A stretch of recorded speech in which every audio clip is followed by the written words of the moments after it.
Okay, it's about 5:34. Why don't we get started? The Thursday, Friday, I don't care. Just Okay, good. Design Review Board regular meeting for Tuesday, July 23, 2013 is now called to order. I'd like a voice roll call, please. Kevin Gray. Here. Rick Schoenhart will not be here. Charlie Stevenson. Here. John Stewart. Here. Rita Bond. Here. John Carroll will not be here tonight, and Tony Draplick. Here. Chair appoints Rita in the absence, or in one of the vacancies, and Tony for the other vacancy for this evening. Would be better. Name your turn. Our first item for discussion of possible action is the application of number 13-37 of Thomas J. Daly, P.E. of Malone and McBroom, Inc., agent for Simsbury Turnpike Realty, LLC, owner for a site plan amendment on the property located at 15-39 Albany Turnpike, West Simsbury, map A20, block 901, lot 001, zone B3. Someone here to talk on behalf of the project? Just introduce yourself for the record. And I'm Tunji Soma with the Connecticut Auto Spa, the car wash. I'm still lost. Where's the building I would recognize? That's the car wash. Oh, a big fancy car wash. This is where I remember that. before you get started on that, I wondered if you would maybe begin your presentation with kind of establishing what is the problem for which you have found a solution to begin with, and from that point you can go on and tell us what you're doing. The last time that I was here, the third bay that we have located on the most easterly side of the property needed to be reserved for means of egress. But now the landowner is putting in a connecting road, access road, which will provide an alternative to that. So we'd like to move ahead with our project of covering that last currently existing bay by extending the route. Oh, okay. You're not here to talk about the road then, necessarily. No. That's not for this meeting? Well, no, the road is, I guess, for the meeting, because it's, the two things coincide, and we wouldn't be able to cover this and use it as a means of egress. So with now the road going in, we can cover it and move forward with our phase of the project. So you're going to deal specifically with the architect here then, and the other gentleman will talk about the road. I'll talk about the road, sure. I'll withdraw that question and I'll ask you later on that. Okay. So why don't you just give us the presentation on the building? So the existing building, Excuse me, could you just hold it up a little bit? I can't see the bottom. If you, also I got a request, if you could stand and use a microphone, and actually there are cameras here. okay. So if you can just sort of aim it in this general direction, I think that might be. How's that? Yeah. Okay. Where's the camera right there? Yeah. There's one there and there's one back there. Okay. Last time there was somebody with the camera. So basically, we're just, the existing building comes to about there. And we're just going to, once Brian puts in the road and we have another secondary means of egress out of our portion of the property, we'd like to turn this into a detail bay as an added service of the old former Valley Car Wash. We're going to extend the truss roof system and maintain the same color scheme that we had discussed last time that I presented. And other than that's really the only change that will allow us to move forward of doing this is with the road being put in. Oh, is that building shown on the site plan? It is, and it's Finished. shown. This is shown right now. The third bay is shown as a pad. I Okay. believe as a pad only. Yeah.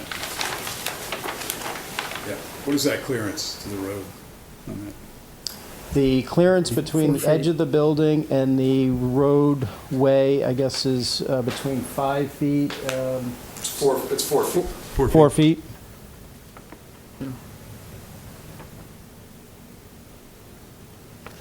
And there'll be a guardrail to protect the building too.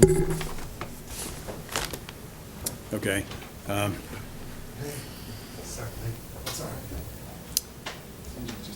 Does Tom? anybody? Yeah, were you able to resolve any of the issues with the vacuums and backing back into the queuing for the car wash?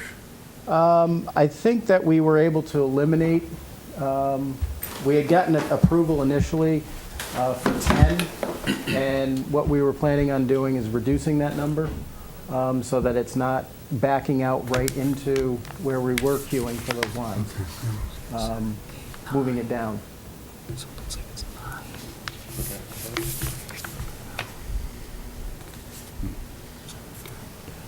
If that's one. Okay, do we have any questions? We'll deal with the site plan Okay. next, but any questions with regard to the building structure? I just want to ask, so the north elevation is the side that faces Route 44, is that correct? Yeah, the east elevation actually faces Route 44. How could it be east? Am I That's the mistaken? north elevation. Because north is that way on the plan. Yeah, it's Yeah. Okay, it's not exactly, yeah, I know it's all skewed, but Northeast. northeast. it would be okay. northeast, yeah. It's just for accuracy, that's why I was Right. asking.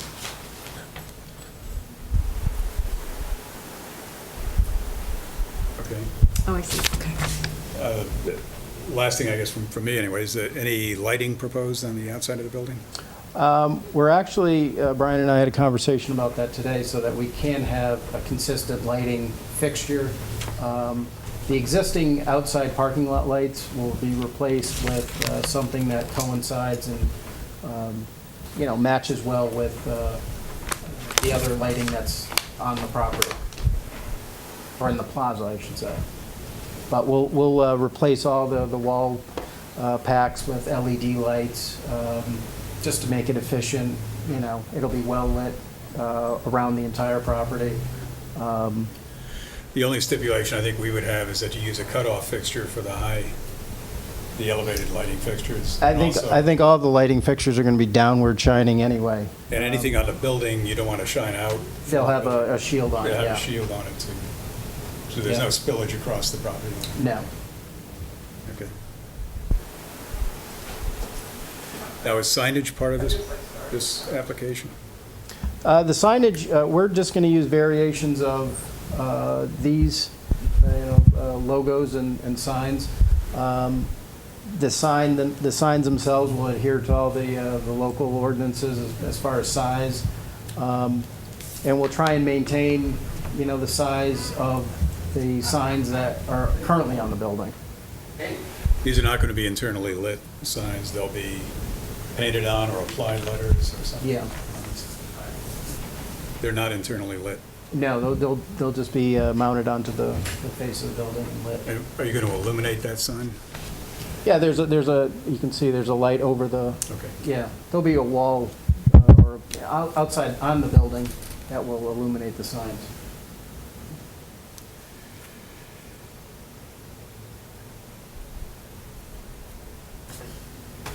Okay, any other questions? John? In the previous application, as I recall, you had a tent or some type of a structure over the vacuum units? Yep, like as shown there. And is that shown on the plan here, this location? I think Because I don't think I'd on asked the the plan, question. it's just shown as footings, Okay. square footings just outside the... Vacuum's typical, that's actually the base for these structures? Correct, yeah, the footings, these would mount onto those footings. And you also Speaking. indicated I see earlier this. that there was less than with a gap at the side of it. Can you kind of give me some clarity on that? Or, why is there a gap on these structures? There's a painted, there appears to be a painted area there with one north of it. And I'm just kind of curious, okay, there's no vacuum cleaner installation there in a painted area. What is the purpose of that? Why, I think that was on the, maybe last Right. year, last December, when that expansion of the parking lot Right. area was applied. I thought there were 10 that were approved on that original planning and zoning. Well, yeah, I mean, the reason why I ask that is, you know, if I follow the graphics on this seems to indicate the area where it says 10, you know, metal covers, blah, blah, blah, et cetera, that seems to indicate existing, you know, perhaps existing to remain, because it doesn't say it's not. And then if each one of these, what I can see from there is each one of these vacuum structures seems to have some relationship to one another. Now you got a gap, and then you've got one parked out all by itself on the northeastern corner. Is there some reason that this is standalone? 1, 2, is this an extra one that shouldn't be there? 3, you know,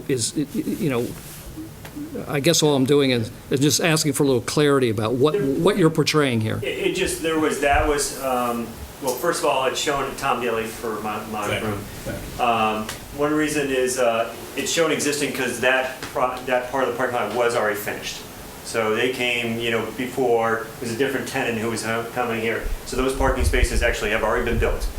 So, and that's the way it got laid out. And I think it's just that transition it was always angled parking along there. And all of a sudden there was an opportunity to just go straight in. If you recall, there was a shed back there before. Yep. So that just kind of squared up. The painted area just got everybody lined up kind of more in that diagonal position. So the And at first, some point, if you got too diagonal there, you would have got pinched in there. And of course. yeah. So, So the gap was intended, and it was just the way it laid out. Okay. And I think what happened was, there used to be a shed there. Once it got determined that there was not a shed anymore, there was an opportunity to put another vacuum there. okay, well, then let me ask a question. Why keep the painted line there? Why don't you take the opportunity to just move that line down there and bend in there, and then not have that gap there, just bend the whole thing in that? No. We could adjust the plan to I do mean, that, and yeah. the reason why I'm saying that is simply because of its proximity to Route 44, it would just push that one. Yeah, Since you're not asking for an additional one, it would seem to me that why not just move that back, take out the painted line, slide that structure down so that it's in the same cadence with the other ones instead of da-da-da-da-da, blank there. That could be easily accommodated. Right.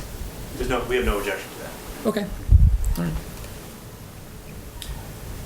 Any other questions on the building colors, graphics? So you're going to use one of those 3 signage designs. Right. You'll choose which one you want to use on it. They'll all be either a negative image of this, depending, but we'll stay in this color palette, and there'll be some combination of these with the car wash perhaps in red. Just, Okay. you know, as part of the sign, and make them stand out more along those lines. Okay. Now, this is not being presented as a separate application. This is combined with the road system. It's combined with the road application because it provides us with that secondary means of Yeah. egress and allows us to pursue and finish the Okay, great. third. Okay, Thank you. maybe we could take a look at the site layout, the engineering. You weren't here, but I asked that gentleman to begin the presentation with describing what problem is solved by this solution.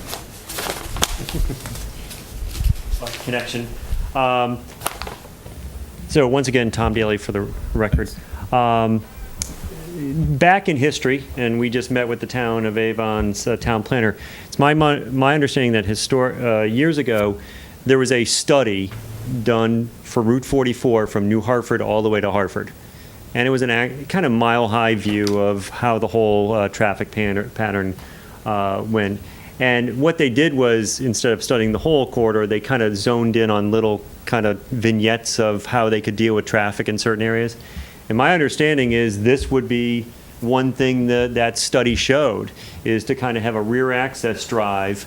And the ultimate goal here is to get traffic, have an opportunity at the light. And the future is that as the property owner, these are all lease spaces. So control comes and goes. As one tenant has a space, they have, they're paying the bills, but they basically control the site. And as the car wash people vacated, the property owner gained access and was able to execute this plan.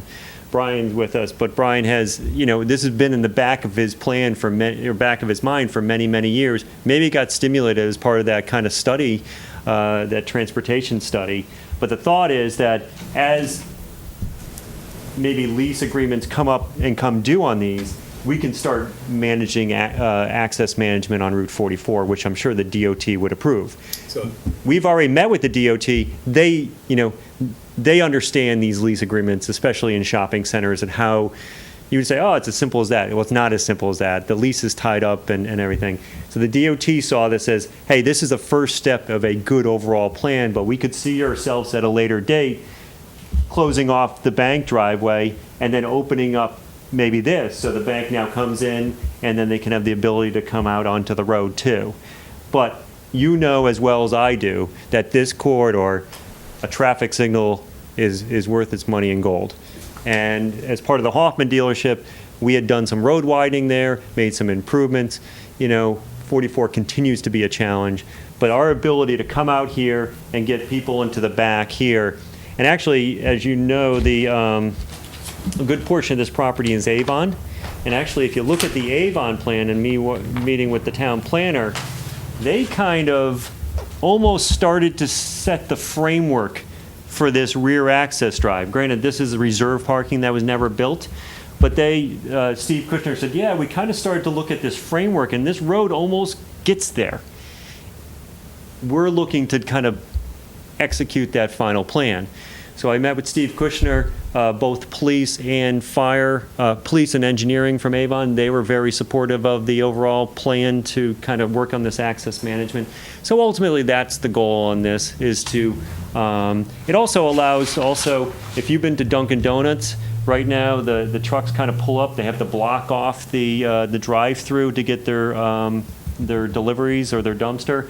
We now have that ability, that truck could come in here and not kind of block off operations. So that's kind of that. But I think over the years, as lease agreements come and go, we'll continue to manage access management on Route 44. so the pressure's coming from the STC to get this done? Well, my understanding also is this project does have a STC or OSTA now permit, and there was some reference into the permit that at a later date, correct? Yeah, at a later date, if you get control of those other things, we think this is a good idea. So we already had an informal meeting with them, and they're like, okay, you're going in the right direction. In a perfect world, they love the entire property to have access management, but the reality of that is that. But without this, we can never even start talking about these type of things. Okay. So the thought is that we would build an access road to there and then connect into, basically, before we can get into Avon, we'll tee right up to the existing access drive. Part of this too is we're going to get about 6 employee parking spaces at the back of Dunkin' Donuts and Subway, and we'll also have an opportunity that the truck can now back up and load in the back there instead of blocking off the drive-through. We're actually going to close off that gap there, so now it'll be a much more clean connection point through to Dunkin' Donuts drive-through. The driveway will come out. It'll tee up directly with the traffic signal. The traffic pattern from the car wash now will become a one-way pattern. So if you come into the car wash, you will come in and you can either use the vacuum, or you can get in the queue to pay to go in the car wash into there, or prior to, or you can come into, if you have an appointment for detailing or before that closes up, you can come into here. But as you come out, it's too tight in here. So you will have to come back out here, tee up at a stop sign, and we're actually making this a 3-way stop sign, kind of a traffic calming. We really don't want this to be a cut through. Yeah. It's kind of a circuitous, it's not a direct shot. There's also a 3-way stop sign here. So we don't want speeds to get up going. So you'll be able to, as you come out, you'll be able to take a left or take a right, but get back out to the traffic signal. We are showing lighting along here, but it's really, we're not trying to light it up like a parking lot. We're really just trying to have guide lighting around the corner. And the shopping center has a variety of lights. What we're proposing is a pretty straightforward shoebox. Full downlight, very kind of nondescript, because we're just trying to not make it a focal point, as opposed to other projects where we are trying to make a focal point. So at this point, we're just showing really just four lights, 1, 2, 3, 4, and that's just to really guide the people around the corner and give them direction as to where they're going. Upon approval, we will have to go get a certificate, or STC certificate. We'll have to modify our existing certificate. It's our hope that we'll get that done under the administrative process, which is really working out nicely. You're getting things in 30 days as opposed to 90 days. And the fact that we've already met with them informally, we're hoping to move that way. So we did revise the plans. I met with the fire marshal.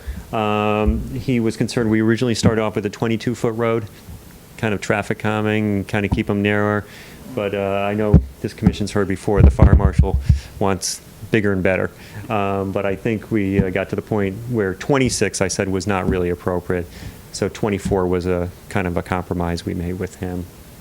The only other thing we're doing is, as we put in the road here, there's a sewer in the back. So we'll be stubbing out these two parcels. 2 buildings are on septic, but while we're doing the improvements, we're going to stub out utilities. Anyways, last fall, or this spring, last fall, I think, we actually extended the water main, and now these 2 buildings are on public water for domestic water. With that, I'd have... Will the drive-through and the bank be changed in any way? It doesn't look like it. Not at this time. We do not have lease or access. We have conceptually looked how that could possibly be worked out. And we think that basically we would potentially close off this entrance because it's so close, and then open up a throat here, so now it becomes a nice loop system. But you are changing the Dunkin' Donuts circulation a bit. just the rear, and really just for deliveries. So right now, the delivery parks right, what I've seen is they park right there and block off the drive-through. What the truck can now do is come in through here, pull up, and back up right here. Also, they'll have better access to the dumpster. The employees here, there's no back entrances, I don't think, to the Dunkin' Donuts and Subway. So really, if anything, that's just employee parking to take some, potential burden off or allow some more parking up there. But in terms of the front circulation of both the bank and Subway, there is no modifications at this time. Will you be having some wayfinding signage at all on this? It's not planned at this time. So it's intuitive enough to... Yeah, we think so. This whole intersection, right? People will find their way. I just had a project in Avon and at the Cozy, and they're like, everybody cuts through that parking lot. I'm like, why would everybody cut through that parking lot? Well, they want to miss the light, and they scoot out to the corner. So we have a project there. We're putting some speed bumps in to slow people down. So, but we do believe it's intuitive, especially when people know the opportunity to get out the light. What is there to define the road as you go through? Is there curbs and grass on the side? Yes, there'll be grass on the side. It's curbless because we have a lot of sheet flow. And then sheet flow will come through here and into a stormwater basin. So you'll have grass defining. I think in the end, it'll actually feel like it should have been there a long time ago in terms of rear access. So it will have, yes, we have grass shoulders on both sides. Okay. Quite tell what's old and what's new from the... Would you, Yeah. just Right now, there's a wooded band or a grass band between here. This will be a grass island dividing, basically, there'll be a grass island all here dividing the car wash from there. And then the existing grass island adjacent to the bank will remain. So we're kind of sneaking right through there. If you go out there today, there's some big pines, and it's going to kind of sneak right through there.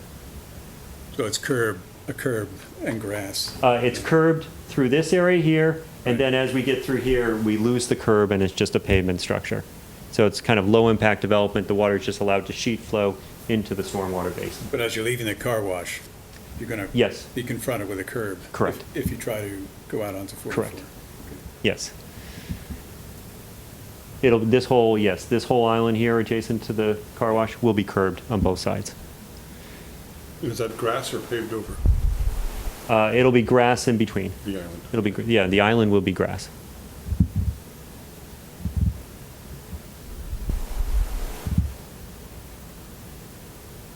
Okay. John, you got any Any comments? No, I mean, I've worked with Steve, and I know from past experience that it has always been his intention to take these areas along Route 44 and connect them through the rear to do exactly what you said. This seems logical to me, if only because I know of discussions I've had with Steve and other projects. The stub's there, you almost look at it and you go, like you said, well, that's where we're headed. Yeah, exactly.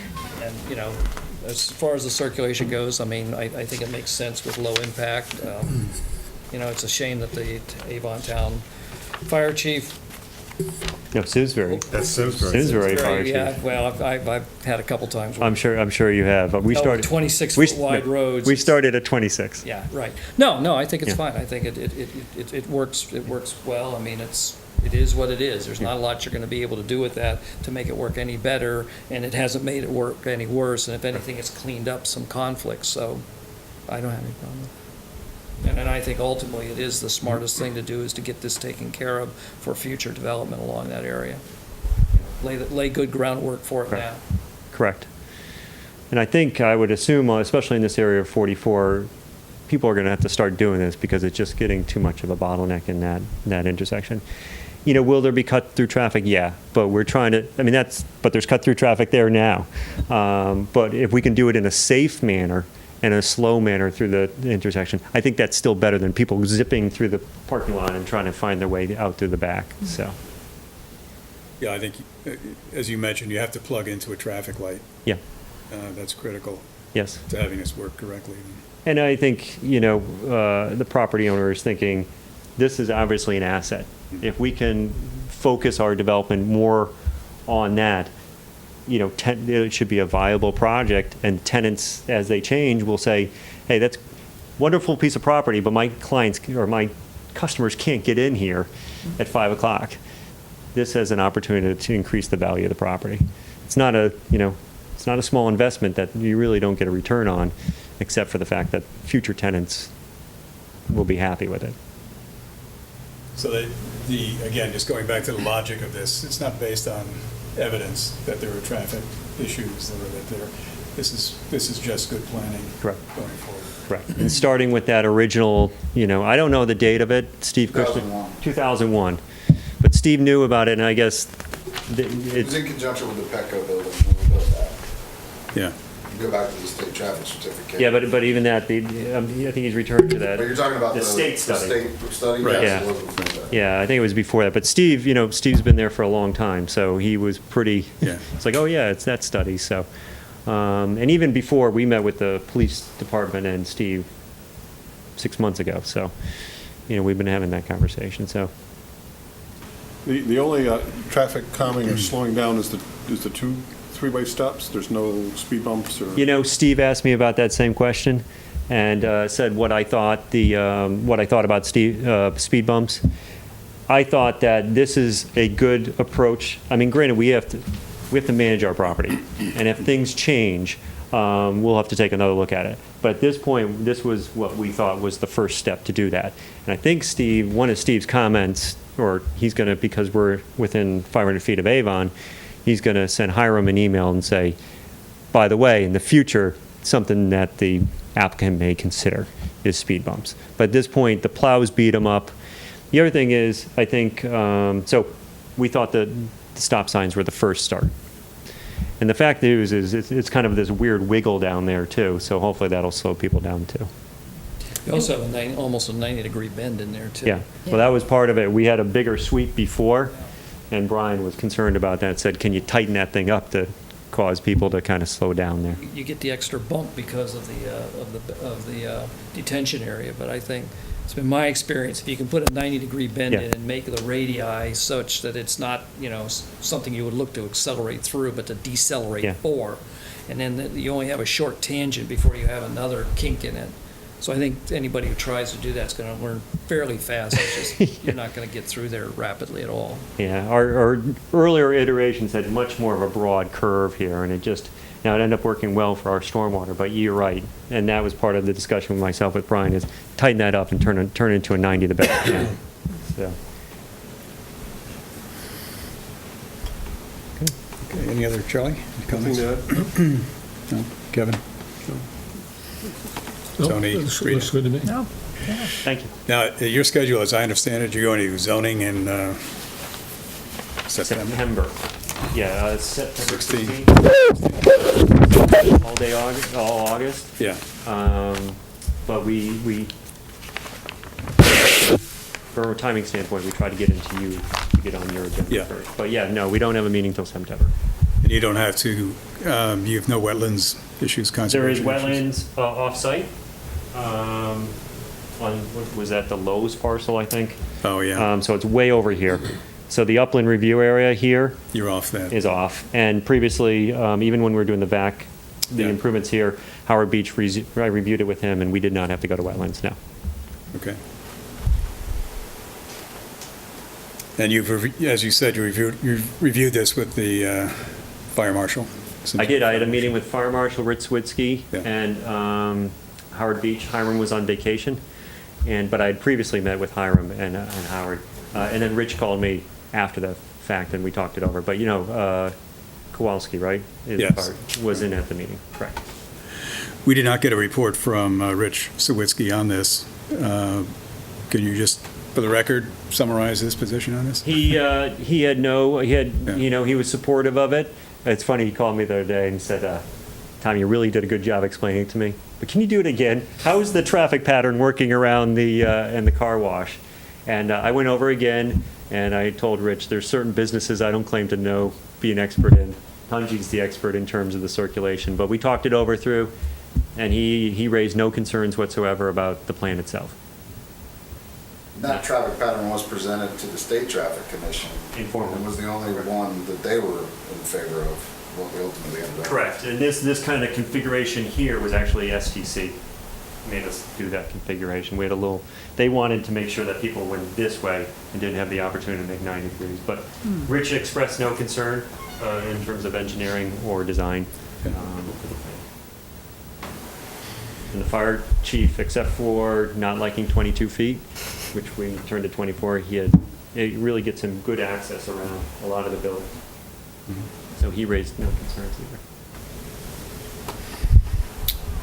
either. Okay, I'm not hearing any critical comments, or, so we really have two parts to this. We have the architectural part, which includes color and design of the building extension and the site work. So,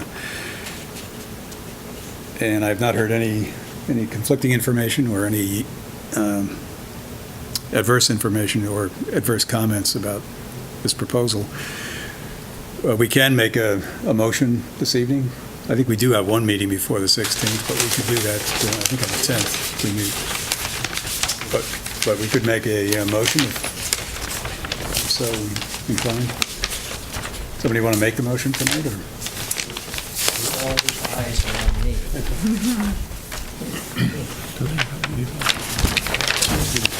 That's not much of a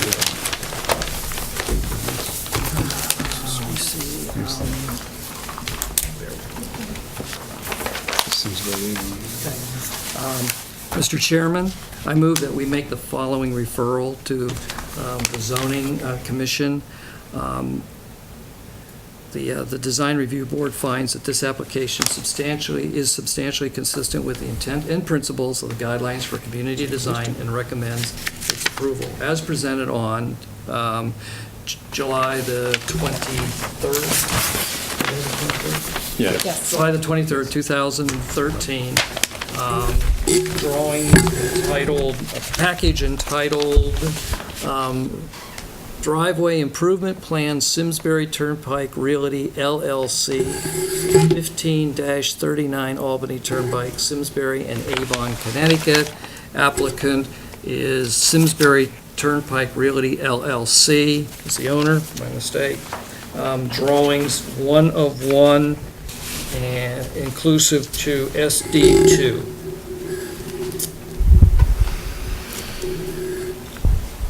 That's it. Thank you. Is there a second? Second. Okay, any other comments, concerns? So the only thing I will add here is that we're not seeing any lighting fixtures, but it's been described as a shoebox with a cutoff on it, and the intention is not to illuminate it like a football field. in terms of the illumination. So a lot of times we ask for photometric data just to see what it is that we're getting. I don't know if you've ever done that. I do have it, actually. Oh, you do? I can forward it to. Could you forward it to It Hiram? came in a little bit later. The lighting expert was on vacation after we submitted, but I can get it to Hiram. I have cut sheets and I have photometrics. Yeah, would you please Yeah. make that part? So maybe just amend the, or I'll make a design consideration on this. Yeah. We have a motion to approve as presented. A second. All in favor? Aye. Any opposed? So it is unanimous. Just as a design consideration, Mr. Daly has offered to provide the photometric data for the site lighting to Hiram Peck as soon as he can, prior to the beginning of the construction of the road system on that. Just, I'll get it to him tomorrow. okay. Okay. Thank you. Thank you. Thanks.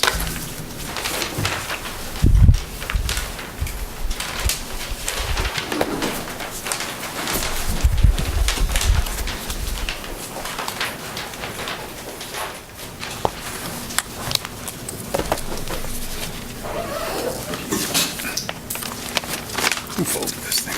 Tony. We're going to have a drawing folding lesson coming up here in the end of the meeting. Depositing in circular plot.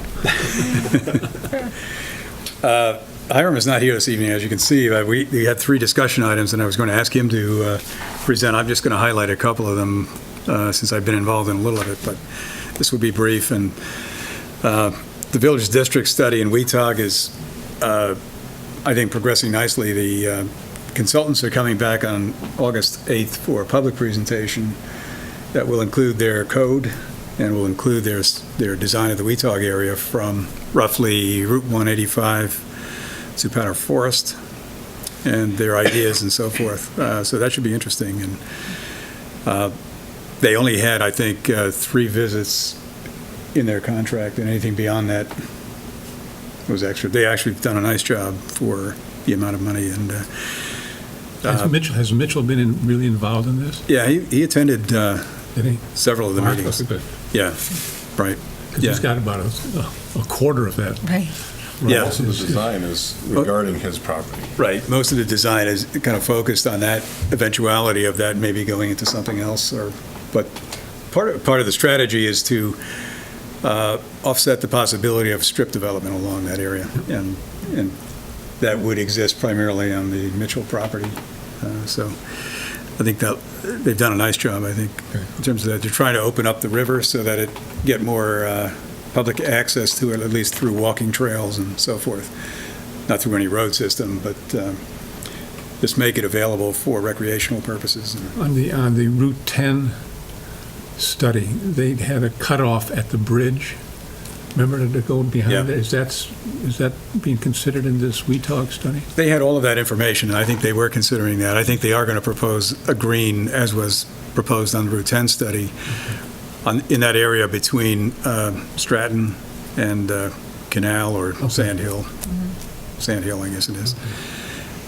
They're still proposing to do that, and there'll be a transit stop located for future development, which would be nice in that area. And they're dealing with the parking issue in terms of commuter parking, getting it less obvious. Double that parking lot. Yeah. It's full. It really gets packed in there. Yeah. And people use it for biking from the bike trail as well. Yeah. They were kind of lamenting the fact that there's such little usage at the banquet hall, for the most part, except they need it when they obviously have business. But An opportunity there for shared parking, I think. Right. The state could work something out. see if they can work that out. Yeah. Yeah. So that's coming back on the 8th, and then I think I'm not sure what happens after that. I think that it may come through the commissions for comments. Eventually it has to go to the zoning commission for acceptance, final acceptance. So we'll get a look at that in more detail. But if you have the time and are available, the 8th is be a good time to go to that meeting. Item number 2 is the marketing study. There apparently have been no changes on that since the last description from Hiram, so that's an ongoing project. That was key to a lot of the village district study, to see what information could come out of that. And Tony, I think you Yes, attended yes. some of those meetings. I don't know if you want to share any of that. It was, I think it was the first or second meeting. Most of the people there were small businessmen along here with a lot of ideas about how to open up parts of Simsbury, the airport area around Herman Drive and all that sort of stuff for light industry. And so there was a real push to say, we do have some land, but people really don't know about it. And Herman Drive was the one that they spent a lot of time on. Yeah. Yeah. Do you know what the timeline is on that? No. Okay. The last item is the Hartford Land Use Study status.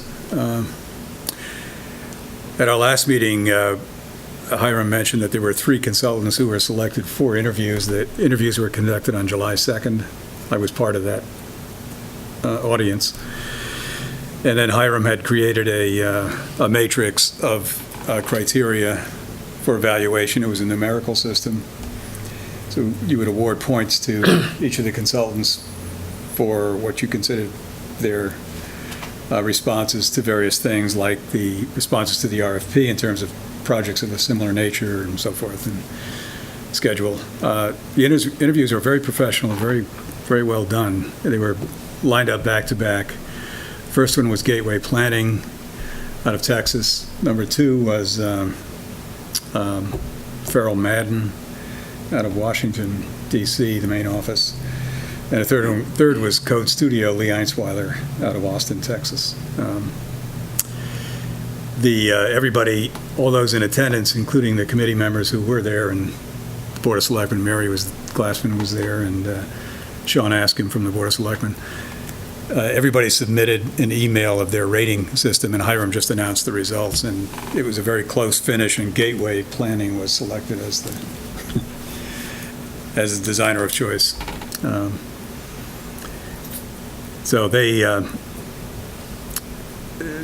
should be an interesting project. So the Hartford, we're involved in that interviewing process, and they've been actually excellent to work with in terms of being open and considerate of the town's position or potential benefit.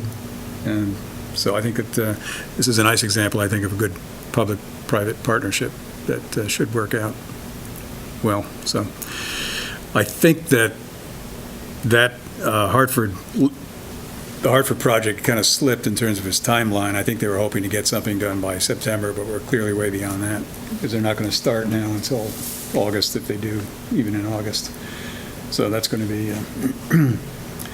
be out there now, probably 6 months or so. How long will the Hartford remain there? Had they told us?